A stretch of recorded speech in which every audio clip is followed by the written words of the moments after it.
Hi, witches, and welcome back to our show, Gray Witchcraft for the Modern Mystic. Today, we're going to be talking about all about witchy altars, altars with an A, not an E. Having an altar is so important for your personal practice, right? I know that mine is very important to me, and you can find so many different kinds of altars online. If you're looking at how to set up your altar, if you're very new to this, and you might be a little overwhelmed and just kind of like taken aback about how many different styles there are, what to put on there, how maybe traditional it can be. So really, we're going to go over today. I want to share the best ways to make a modern witchy altar with you for your spells, rituals, anything that you are doing with your craft, you can incorporate your altar into. So, you've decided to do your rituals and you're wanting to have your altar, whether that's your own spells, your rituals, you've learned a little bit more about magic, or if you're just like need a refresher about, hey, what can I also incorporate to my altar if things are feeling a little stale? So putting together an altar is so simple. You don't need to be overwhelmed at all. Of course, there's a few things that you can incorporate to make it more decorative, but for the most part, altars are very functional, right? That's the most important part.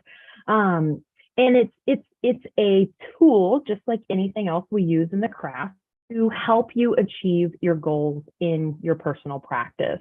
So we're going to go over the basic things about a pagan altar, right? Of what to include. Altars have been used for literally forever as sacred places of worship, of prayer, meditation. In the olden days, maybe in some ancient civilizations, as to sacrifice things, and the arrangement of your altar definitely depends on your tradition, your personal taste, and what space you have available. So we're going to break that down and go over how to make your altar. So one of the questions that I get a lot is, okay, well, what supplies do I need for my altar? What do I need to get first? And truly, you do not need to go out and buy a ton of witchy tools or supplies to have your altar, right? I would say you want to buy what resonates with you, right? And then leave the rest. I know when I first started in my practice about a decade ago, I never really understood the functionality or liked the chalice or the cup on the altar. And in other people's altars, it looks beautiful, right? There are some altars I'm like, oh, that's really pretty, but that just isn't something that resonates with me. And so it's not something that I've ever had.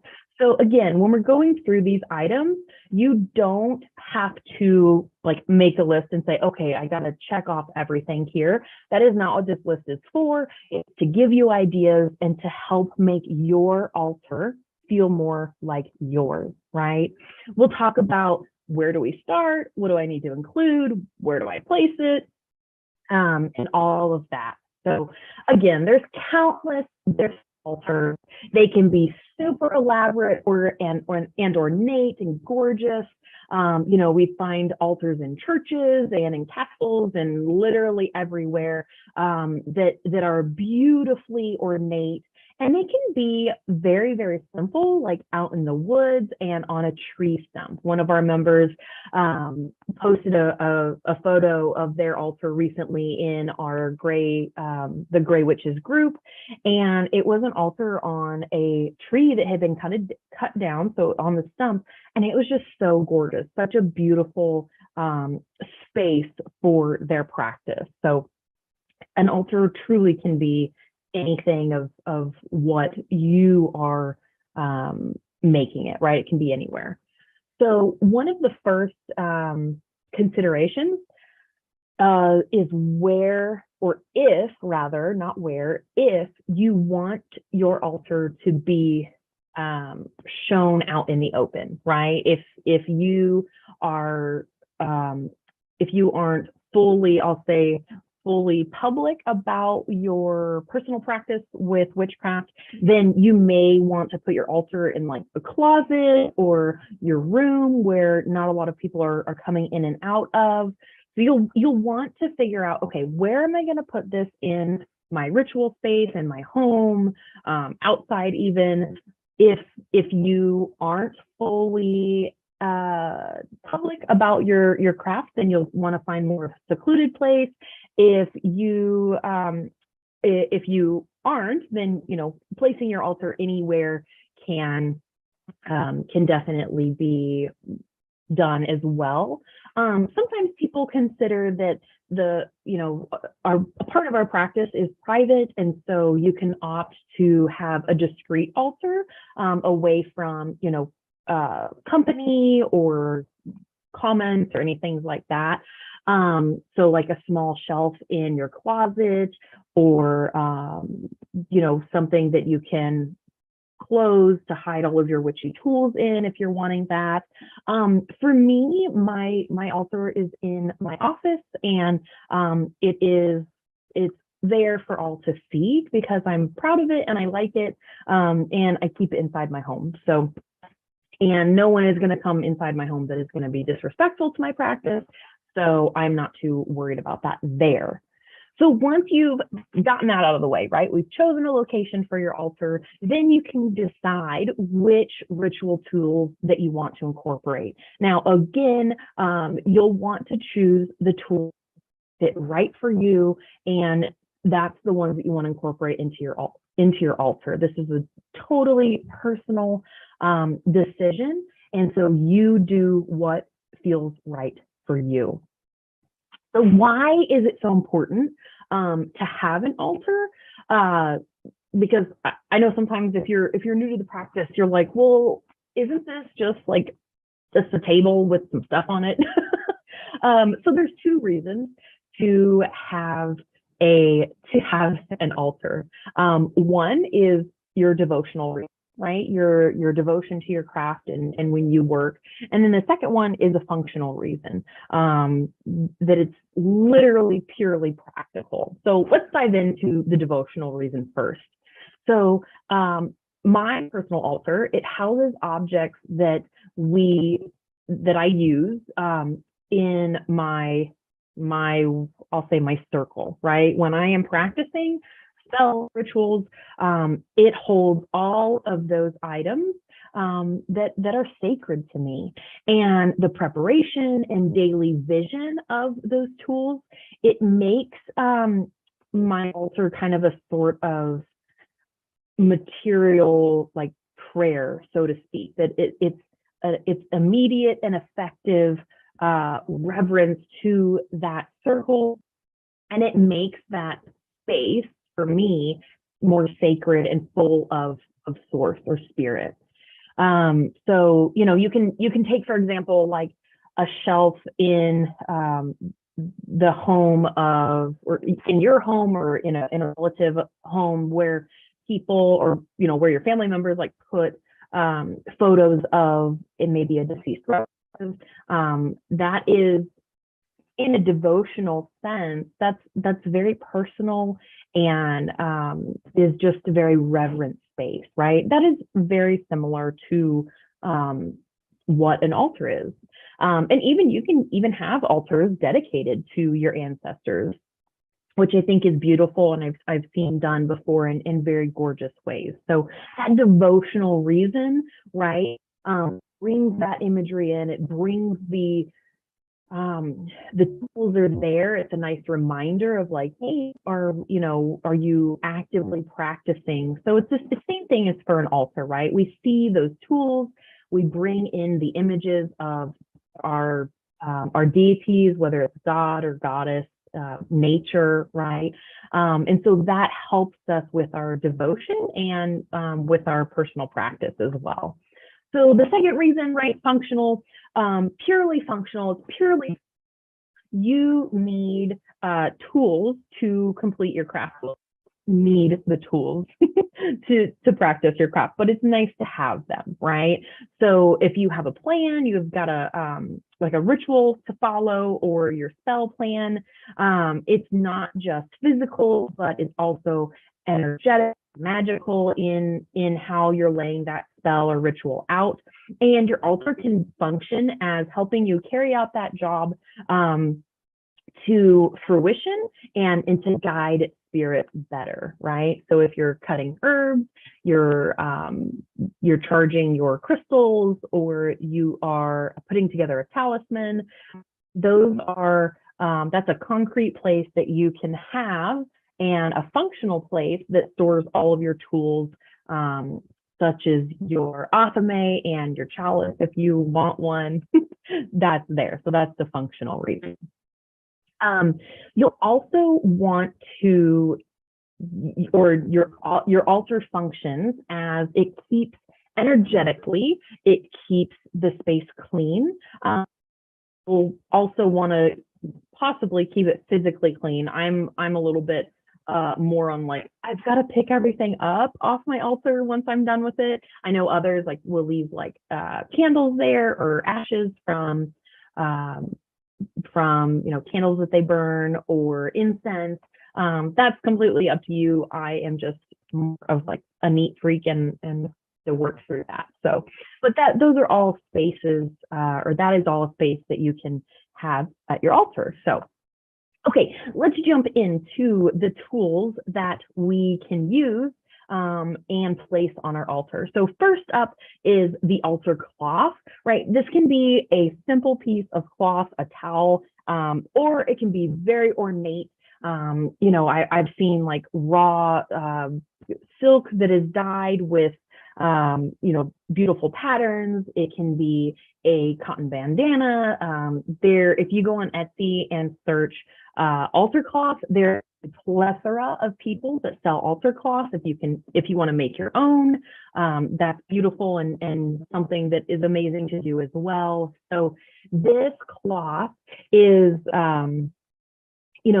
really, in addition to a decorative function, it also has the task of protecting your altar from charcoal burns, or wax drippings from the candle. And, that's kind of nice to have that decorative cloth. So I have a altar cloth that I have down, and it has some geometric patterns on it that I just love and helps me. I also build crystal grids on top of my altar cloth at times. So that's really nice thing to have. The second item or tool that you can put on your altar is any image of this. If you are if you follow deities, if you worship deities, if you work with deities, any god or goddess that you like, both. It could even be an image or icon of nature, because I feel like that can be divine as well. Obviously the choices are unlimited here, and you want to just choose something that presents that deity, source, god, or goddess that you can place on your altar. So I have a pretty tall statue, maybe about a foot tall, of Athame that I have on my altar, which I love. And then I have some other images or deities that I'll switch out if I'm doing a certain spell.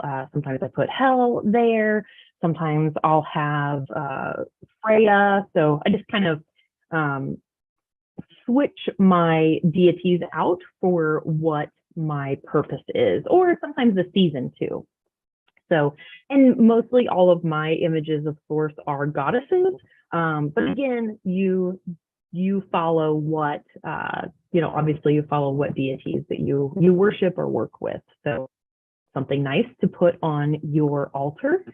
And then let's get into, symbols for the elements. If you want to have something that represents all 4 elements, earth, air, fire, water, you can have something on your altar to symbolize those elements. So for earth, You can use a bowl of salt or your favorite crystal and stone, gemstone, to represent earth.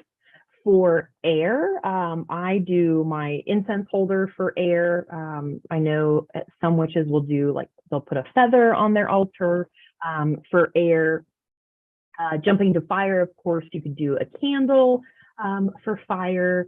And then for water, I have I have a small bowl that I put water in to represent water. I know some other witches will put a seashell on their altar. So really, it's just what resonates with you. Again, I feel like I am a broken record, but again, you always want to go with what resonates with your craft, right? When you see things, whether it's on social media, like on Instagram, or if you're reading in a book that you're like, ooh, that just really, I don't want that, that doesn't resonate with me, then leave it. It's okay. You don't have to incorporate it.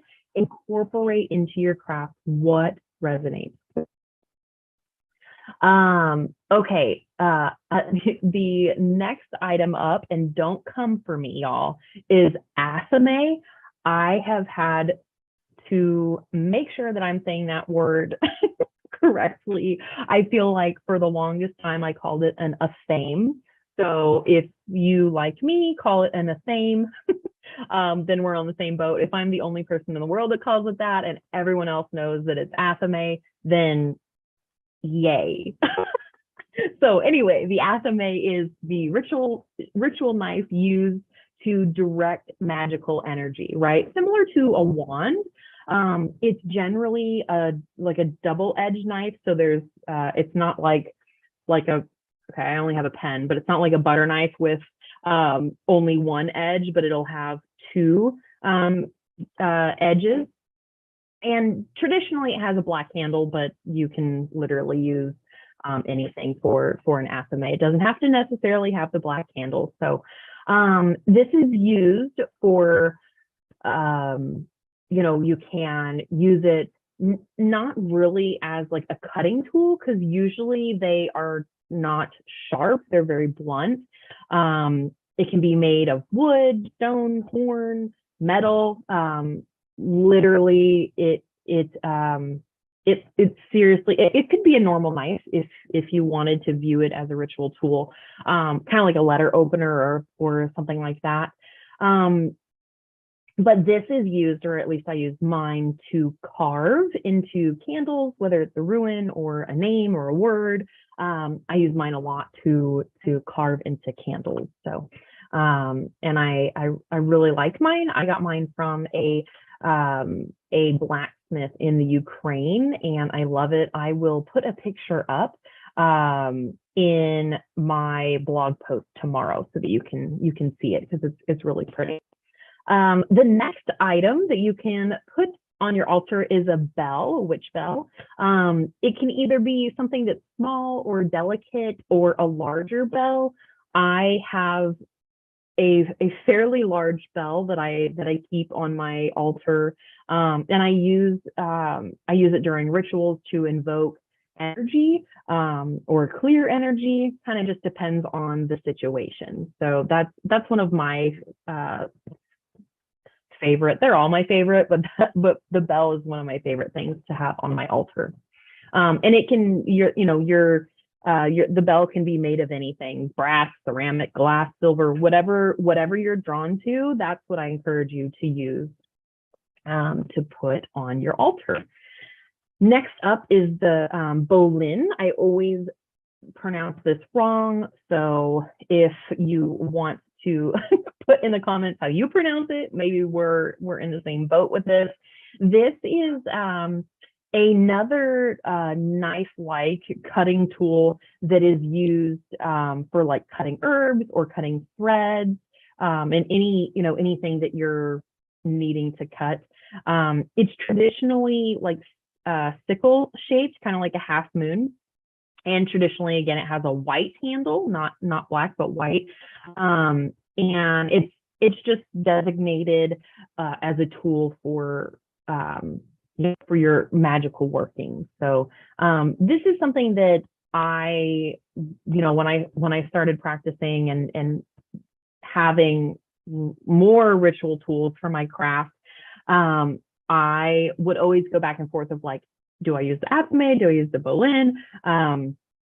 And so I have both, but I will say that I use my Athame much more than I use my sickle blade.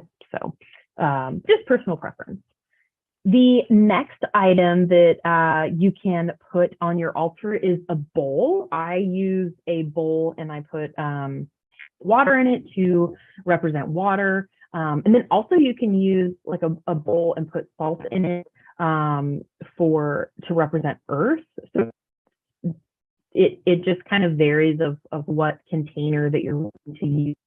You can also, I know some people will put a bowl with salt or sand and then put their chime candles in to do a spell or a ritual. You can do that as well. And you can even have a bowl for offerings as well, if you're putting your offerings in a bowl to contain, if it's like for a certain deity, and then you have a few other offerings for deities.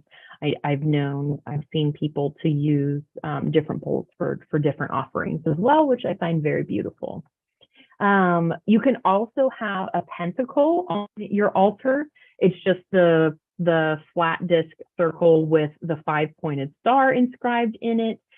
Typically it's made of wood, but I've seen with everything, right? Ceramic, clay, brass, silver, gold. You can even just draw it on your altar too on a sheet of paper. It's just a nice way to represent with our pentagram, the pinnacle.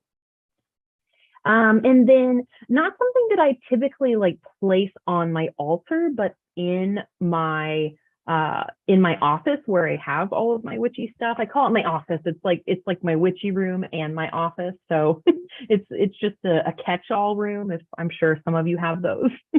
But something that I also have in that space is the basome, right? Is the broom. And it's not like for physically using like during like housework, but to clear the ritual space when you're drawing, your circle of power, and to clear for spells as well. So I love my witchy broom for that. And then mine's fairly big. It's like 3 or 4 feet tall, so it's a fairly large broom. I think I got it at Michael's obviously it's in the crafting section, but I just loved it so much. It's wicker, it's so pretty. And I just love that it's like hefty, right? It's big. But you can, it can be like it can even be like handheld size to clear that ritual space, and it can be left on your altar as well, which I find gorgeous as well. And then the chalice, of course, represents your water element. You can put water in a chalice, and it really doesn't matter what it's made out of, just something that is called, or you're called to, and you want to put on your altar. Again, I would love, if this is like an item that you love to put on your altar and you have a story behind it, please comment on this video and let me know, because I would love to see how the chalice is on your altar, because that's just not something that I incorporate to my craft. So I'd love to see it in others. And then a couple other things that we use in rituals or spells or in as a practitioner is, of course, your grimoire, right? Or your book of shadows, spell book, whatever you want to call it, is where you keep all of your spells and rituals. And so I think your altar is the best place to keep your book of shadows, to let it recharge from the energy that is either flowing out of it or flowing into it. And it allows it to kind of gather all of that energy back, that energy flow from your other witchy tools that you've used in your craft. And quite frankly, it looks really pretty if you have a gorgeous book of shadows or a spell book. So that's kind of nice, just to connect your own energy and spirit while connecting to your other tools as well. So that's something that you can place on your altar.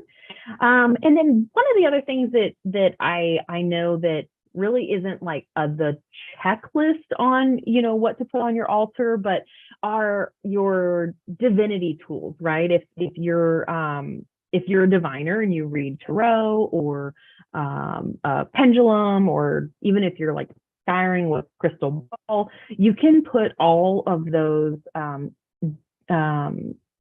divination tools onto your altar. So whether, you know, you could put runes, your tarot cards. I typically have my tarot card of the day on my altar, and then my large crystal ball in there that I use for scrying as well. So that's something that I just love having on there because it just looks really pretty, but also it's a nice reminder of like, hey, I'm doing my daily tarot pull, or oh, I haven't done it in a few days, and so getting back into the rhythm of things, it's nice to have there.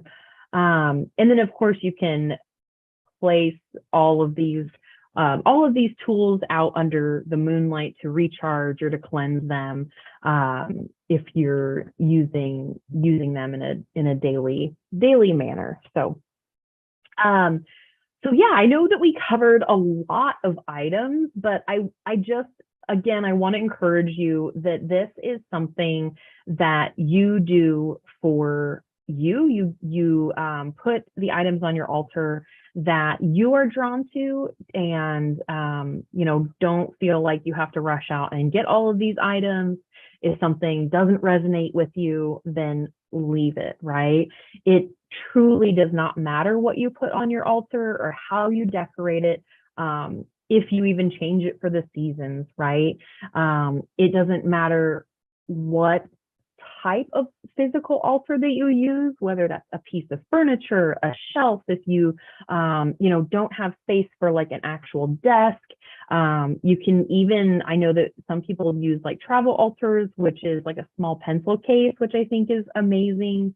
And then you can always put all the tools that resonate with you. And so it doesn't matter if you're dedicating it to one deity or many, or, you know, one element or all of them. You want to make sure that you're doing it for your personal craft to further your personal path with witchcraft, to be able, something that you come back to that should make you feel whole. And it's nice that it's you know, that it's there as a reminder. So definitely not something to overlook. If I could give you one piece of advice on your altar, is it should be in a sacred place, right? It is your sacred space for all of your tools.